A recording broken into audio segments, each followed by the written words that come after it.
Hey guys, welcome back to Sagar stories. ಮೊದಲನೇದಾಗಿ ಎಲ್ಲರಿಗೂ ಶುಭೋದಯ. ನಿನ್ನೆ ರಾತ್ರಿಯಿಂದ ಏನಪ್ಪ ಇದ್ದಿರೋದು ಸ್ಪೆಕ್ಯುಲೇಷನ್ಸು, ರೂಮರ್ಸು ಎಸ್ ದಯಾಳ್ ಮೇಲೆ, RCB ಬಗ್ಗೆ. RCBಗೆ ಎಸ್ ದಯಾಳ್ 2026 ಆಡ್ತಾರ ಅಥವಾ ಆಡೋದಿಲ್ವಾ? RCB ಪಾರ್ಟ್ ವೇ ಮಾಡ್ಕೊಂಡ್ಬಿಟ್ಟಿದ್ಯಾ? RCB ಅವ್ರನ್ನ ಹೋಗ್ದು ಅಟ್ಬಿಟ್ಟಿದ್ಯಾ ಮನೆಗೆ?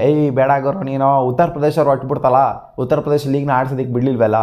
ಸೊ ಆ ಥರ ಏನಾದರೂ RCBನೂ ಕೂಡ ಯೋಚನೆ ಮಾಡಿಬಿಟ್ಟು ಈ ಥರ ಮಾಡಿದ್ಯಾ, ನಿರ್ಧಾರಕ್ಕೆ ಬಂದ್ಬಿಟ್ಟಿದ್ಯಾ RCB ಅಂತ ಕೇಳ್ತು ಅಂತ ಅಂದರೆ, RCB ಇದು ರಿಲೇಟೆಡ್ ಅಫಿಷಿಯಲ್ ಕ್ಲಾರಿಟಿನ ಇನ್ನೂ ಸಹ ಕೊಟ್ಟಿಲ್ಲ.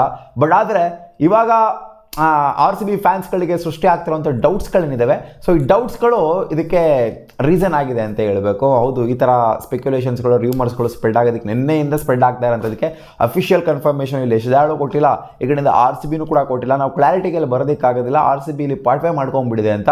ಸೊ ಇಲ್ಲಿ ಬರ್ತಾ ಇರುವಂಥ ರೀಸನ್ಗಳೇನು ಅಂತ ಅಂದರೆ RCB ಫ್ಯಾನ್ಸ್ಗಳಿಗೆ ಡೌಟ್ ಶುರುವಾಗೋದಕ್ಕೆ ರೀಸನ್ ಏನು ಅಂತ ಅಂದರೆ, ಇಲ್ಲಿ ಟೀಮ್ ಬಸ್ ಏನಿರುತ್ತೆ RCB ಈ ವರ್ಷದ ಟೀಮ್ ಬಸ್ಸು, ಆ ಬಸ್ ಜೊತೆಗೆ ಹೋಗಬೇಕಾಗುತ್ತೆ RCB ಟೀಮು. ಚಿನ್ನಸ್ವಾಮಿ ಸ್ಟೇಡಿಯಂಗೆ ಆಗಿರಲಿ, ಹೋಟೆಲ್ಗೆ ಆಗಿರಲಿ, ಸೊ ಆ ಬಸ್ ಜೊತೆಗೆ ಹೋಗಬೇಕು. ಆ ಬಸ್ಸಲ್ಲಿ ಎಸ್ ದಯಾಳ್ ಅವರ ಪಿಕ್ಚರ್ನ RCB ಒಮಿಟ್ ಮಾಡಿದೆಯಂತೆ, RCB ಅವರ ಪಿಕ್ಚರ್ನ ಹಾಕೊಂಡಿರುವಂತೆ. ಬೇರೆ ಎಲ್ಲರ ಪಿಕ್ಚರು ಕೂಡ 24 ಜನದ ಪಿಕ್ಚರ್ನು ಕೂಡ RCB ಇಟ್ಟಿದೆಯಂತೆ ಎಸ್ ದಯಾಳ್ನ ಬಿಟ್ಟು. ಸೊ ಆದ್ದರಿಂದ ಇಲ್ಲಿ RCB ಫ್ಯಾನ್ಸ್ಗಳು ಅಂದ್ಕೊಂಡ್ಬಿಟ್ಟಿದ್ರೆ RCB ಎಸ್ ದಯಾಳ್ನ ಬಿಟ್ಬಿಟ್ಟಿದೆ, ಎಸ್ ದಯಾಳು ಬರೋದಿಲ್ಲ ಈ ಸೀಸನ್ನು ಅಂತ.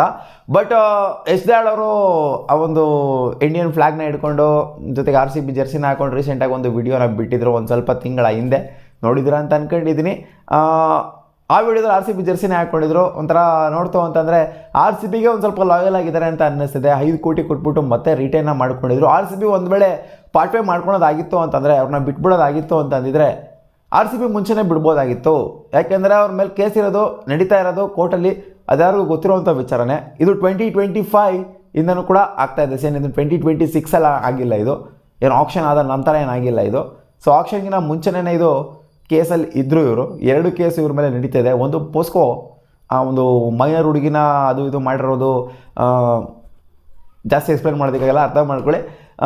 ಇದ್ರ ಮೇಲೆ ಒಂದು ಕೇಸ್ ಇದೆ, ಜೊತೆಗೆ ಇನ್ನೂ ಒಂದು ಕೇಸು ಮುಂಚೆನೇ ಇದೆ, ಇವರ ಗರ್ಲ್ಫ್ರೆಂಡ್, ಮಾಜಿ ಗರ್ಲ್ಫ್ರೆಂಡು, ಅದು ಇದು ಆ ಕೇಸು ಒಂದು ನಡೀತಾ ಇದೆ. ಸೊ ಇನ್ನೂ ಕ್ಲಿಯರ್ ಆಗಿಲ್ಲ.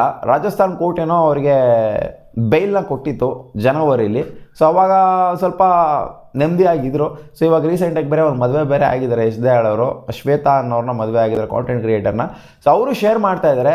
ಆ್ಯಕ್ಚುಲಿ ಪ್ರಾಕ್ಟೀಸ್ ಮಾಡ್ತಾ ಇದ್ದಾರಾ ಅಂತ ಕೇಳ್ತು ಅಂತಂದರೆ, ಎಸ್ ದಯಾಳ್ ಅವರು ಪ್ರಾಕ್ಟೀಸಲ್ಲಿ ಇನ್ವಾಲ್ವ್ ಆಗಿರೋದನ್ನ ಶ್ವೇತಾ ಅವರು ಒಂದು ಸ್ಟೋರಿ ಹಾಕೋದ್ರ ಮೂಲಕ ತೋರಿಸಿದ್ರು. ಎಸ್ ದಯಾಳ್ ಅವರು ಡಿಸ್ಕನೆಕ್ಟ್ ಆಗೋಗ್ಬಿಟ್ಟಿದ್ದಾರೆ ಸೋಷಿಯಲ್ ಮೀಡಿಯಾಯಿಂದ ಆಗಿರಲಿ, ಜೊತೆಗೆ ಅವರ ಚೈಲ್ಡ್ಹುಡ್ ಕೋಚಿಂದ ಆಗಿರಲಿ, ಅಥವಾ ಕ್ರಿಕೆಟರ್ಸ್ ಜೊತೆ ಆಗಿರಲಿ, ಕಂಪ್ಲೀಟ್ಲಿ ಡಿಸ್ಕನೆಕ್ಟ್ ಆಗೋಗ್ಬಿಟ್ಟಿದ್ದಾರಂತೆ. ಸೊ ಇದು ಟೈಮ್ಸ್ ಆಫ್ ಇಂಡಿಯಾನೇ ರಿಪೋರ್ಟ್ ಮಾಡಿರೋದು. ಯಾರಿಗೂ ಕೂಡ ಎಸ್ ದಯಾಳು ಎಲ್ಲಿದ್ದಾರೆ, ಏನು ಮಾಡ್ತಾ ಇದ್ದಾರೆ, ಏನು ಕತೆ ಒಯ್ಯಿಂದು ಅಂತ ಗೊತ್ತೇ ಆಗ್ತಾ ಇಲ್ಲ. ಬಟ್ ಶ್ವೇತಾ ಅವ್ರು ಕೊಟ್ಟಿರೋಂಥ ಅಪ್ಡೇಟ್ ಪ್ರಕಾರ ನೋಡ್ತು ಅಂತಂದರೆ, ಎಸ್ ದಯಾಳ್ ಅವರು ನೆಟ್ಸಲ್ಲಿ ಪ್ರಾಕ್ಟೀಸ್ ಮಾಡ್ತಾ ಇರೋದನ್ನ ಅವರು ಶೇರ್ ಮಾಡಿದರು. ಒಟ್ಟಾಗಿ ಪ್ರಾಕ್ಟೀಸ್ ಮಾಡ್ತಾ ಇದ್ದಾರೆ. ಅದು ಬೆಂಗಳೂರಲ್ಲ, ಬೆಂಗಳೂರಲ್ಲಿ ಅವ್ರು ಬಂದು ಲ್ಯಾಂಡ್ ಆಗಿಲ್ಲ, ಬೆಂಗಳೂರಲ್ಲಿ ಪ್ರಾಕ್ಟೀಸ್ ಮಾಡ್ತಾ ಇಲ್ಲ ಅವರು. ಒಟ್ಟಲ್ಲಿ RCBಯ ಒಂದು ಪ್ಯಾಡ್ಸ್ ಏನಿದೆ, ಆ ಒಂದು ಗೋಲ್ಡನ್ ಪ್ಯಾಡ್ಸು, ಸೊ ಅದನ್ನೇ ಇಟ್ಕೊಂಡು ಪ್ರಾಕ್ಟೀಸ್ ಮಾಡ್ತಾ ಇರೋದನ್ನ ನಾವು ನೋಡಿದ್ದೀವಿ. ಸೊ RCBಗೆ ಬರ್ತಾರಾ ಅವರು ಅಂತ ಕೇಳ್ತು ಅಂದರೆ, ಇದು ಸಿಕ್ಕಾಪಟ್ಟೆ ಕ್ವೆಶನಬಲ್ ಆಗುತ್ತೆ. RCBಗೆ ಜಾಯ್ನ್ ಆಗ್ತಾರೆ ಆಗೋದಿಲ್ವ ಅಂತ. ಯಾಕಂದರೆ ಎಲ್ಲ ಕ್ರಿಕೆಟರ್ಸನ್ನು ಕೂಡ, ಎಲ್ಲ ಇಂಡಿಯನ್ ಕ್ರಿಕೆಟರ್ಸ್ ಕೂಡ ಆಲ್ಮೋಸ್ಟ್ ಬಂದ್ಬಿಟ್ಟು ಜಾಯ್ನ್ ಆಗಿದ್ದಾರೆ RCBಗೆ. ಇವ್ರು ಮಾತ್ರ ಬಂದಿಲ್ಲ. ಓವರ್ಸೀಸ್ ಕ್ರಿಕೆಟರ್ ಬರೋದು ಸ್ವಲ್ಪ ಡಿಲೇ ಆಗುತ್ತೆ, ಅದು ಗೊತ್ತಿರೋ ವಿಚಾರನೇ.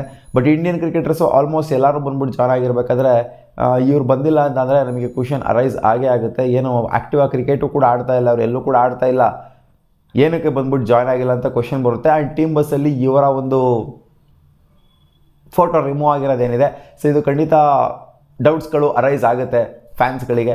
ಅದಕ್ಕೋಸ್ಕರನೇ ಬರ್ತಾ ಇರೋದು ಅಪ್ಡೇಟು. ಎಸ್ ದಯಾಳ್ ಅವ್ರನ್ನ RCB ಒಮಿಟ್ ಮಾಡಿದೆಯಂತೆ, RCB ಬಿಟ್ಬಿಟ್ಟಿದೆಯಂತೆ ಸ್ಕ್ವಾಡಿಂದ. ಇವ್ರ ಜಾಗದಲ್ಲಿ ರಿಪ್ಲೇಸ್ಮೆಂಟ್ನ ಹುಡುಕ್ತಾ ಇದೆಯಂತೆ, ಅದಂತೆ ಇದಂತೆ ಅಂತ ಎಲ್ಲ ಇವಾಗ ಸೃಷ್ಟಿ ಆಗ್ತಿದೆ ರ್ಯೂಮರ್ಸ್ಗಳು. ಬಟ್ ಏನೇ ಆಗಿರಲಿ, ಏನೇ ರ್ಯೂಮರ್ಸ್ಗಳು ಸ್ಪ್ರೆಡ್ ಆಗ್ತಿರಲಿ, RCB ಇದ್ರ ಬಗ್ಗೆ ಅಫಿಷಿಯಲ್ ಕನ್ಫರ್ಮೇಷನ್ನ ಕೊಡೋವರೆಗೂ ಜಸ್ಟ್ ಟೀಮ್ ಬಸ್ಸಿಂದ ಇವ್ರನ್ನ ಒಮಿಟ್ ಮಾಡಿಬಿಟ್ರು ಅನ್ನೋ ಮಾತ್ರಕ್ಕೆ ಅವ್ರನ್ನ ತೆಗೆದಾಕ್ಬಿಟ್ಟಿದ್ದಾರೆ ಅಂತ ಅಲ್ಲ. ಇದು ಅಫಿಷಿಯಲಾಗಿ IPL ಅವರು ಡಿಕ್ಲೇರ್ ಮಾಡಬೇಕಾಗುತ್ತೆ, ಅಥವಾ RCBನೇ ಹೇಳಬೇಕಾಗುತ್ತೆ ನಾವು ಇವ್ರನ್ನ ಬಿಟ್ಟಿದ್ದೀವಿ ಅಂತ. ಮಕ್ಕೋಗಿ ದಟ್ಬಿಟ್ಟಿದೆಯಂತೆ, ಅದಂತೆ ಇದಂತೆ ಅಂತೆಲ್ಲ ರ್ಯೂಮರ್ಸ್ಗಳು ಸ್ಪ್ರೆಡ್ ಆಗ್ತಿದ್ದಾವೆ. ಇವೆಲ್ಲ ಜಸ್ಟ್ ರ್ಯೂಮರ್ಸ್ ಅಷ್ಟೇ, not officially at confirm RCB or IPL ಅಥವಾ ಎಸ್ ದಯಾಳ್ ಕಡೆಯಿಂದ ನಮಗೆ ಕನ್ಫರ್ಮೇಷನು ಬಂದಿಲ್ಲ, ಆಡ್ತಾ ಇಲ್ಲ IPL ಅಂತ. ಸೊ ಅರ್ಥ ಮಾಡ್ಕೊಬೇಕಾಗುತ್ತೆ. ಸೊ ಸಿಚುವೇಶನ್ ಯಾವ ಥರ ಇದೆ ಅಂತ. ಕ್ರಿಟಿಕಲ್ ಆಗಿದೆ ಎಸ್ ದಯಾಳ್ ಅವ್ರಿಗೆ. ಆ್ಯಂಡ್ ಟೀಮ್ನ ರೆಪ್ಯುಟೇಷನ್ ಪ್ರಶ್ನೆ ಕೂಡ ಆಗುತ್ತೆ. 2 ದೊಡ್ಡ ಕೇಸ್ ಇರೋವಂಥ ಪ್ಲೇಯರ್ನ ಆಡಿಸ್ಬೇಕಾ ಆಡಿಸ್ಬಾರ್ದಾ ಅನ್ನೋದು ಕೂಡ ಒಂದು ಕ್ವಶನ್ ಇರುತ್ತೆ. ಯಾಕಂದರೆ ಪೋಸ್ಕೋ ಕಾಯ್ದೆ ಇರೋದಲ್ಲಿ ಆ್ಯಕ್ಟ್, ಆ ಆ್ಯಕ್ಟ್ ಬಂದಿದ್ದಲ್ಲ. ಬೇರೆ ಏನೋ ಚಿಕ್ಕ ಚಿಲ್ಲರೆ ಕೇಸ್ ಇತ್ತು ಅಂತಂದರೆ ಅವಾಗ ಏನೋ ಹಂಗೆ ಹಿಂಗೆ ಅನ್ಬೋದಾಗಿತ್ತು. ಬಟ್ ಅದು ಸಿಕ್ಕಾಪಟ್ಟೆ ಒಂಥರ ಸೀರಿಯಸ್ ಕೇಸ್ ಗುರು ಪೋಸ್ಕೋ ಅನ್ನೋದು. ಸೊ ಇನ್ನೂ ಕ್ಲಿಯರ್ ಮಾಡ್ಕೊಂಡಿಲ್ಲ ಅವರು. ಸೊ ಬೇಲಂತೂ ಕೊಟ್ಟಿದ್ದಾರೆ. ಸೊ ಕ್ಲಿಯರ್ ಮಾಡ್ಕೊಳ್ಳೋವರೆಗೂ ಆರ್ ಸಿ ಬಿನವ್ರಿಗೆ ಚಾನ್ಸ್ ಕೊಡಬಾರ್ದು ಅಂತ ಅಂದ್ಕೊಂಡಿದ್ಯಾ? ಅದಕ್ಕೋಸ್ಕರ ಅವರ ಒಂದು ಪಿಕ್ಚರ್ ಏನಿದೆ ಅದನ್ನು ಟೀಮ್ ಬಸ್ಸಿಂದ ಒಮಿಟ್ ಮಾಡಿದ್ಯಾ ಅನ್ನೋದು ಕೂಡ ನಮಗೆ ಇವಾಗ ಡೌಟ್ಗಳು ಬರ್ತಾ ಇದೆ.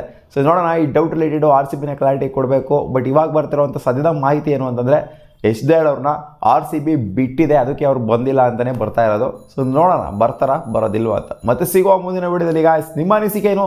ಯಶ್ ದಯಾಳ್ನ ಆಡಿಸ್ಬೇಕಾ ಅಥವಾ ಆಡಿಸ್ಬಾರ್ದಾ? Comment section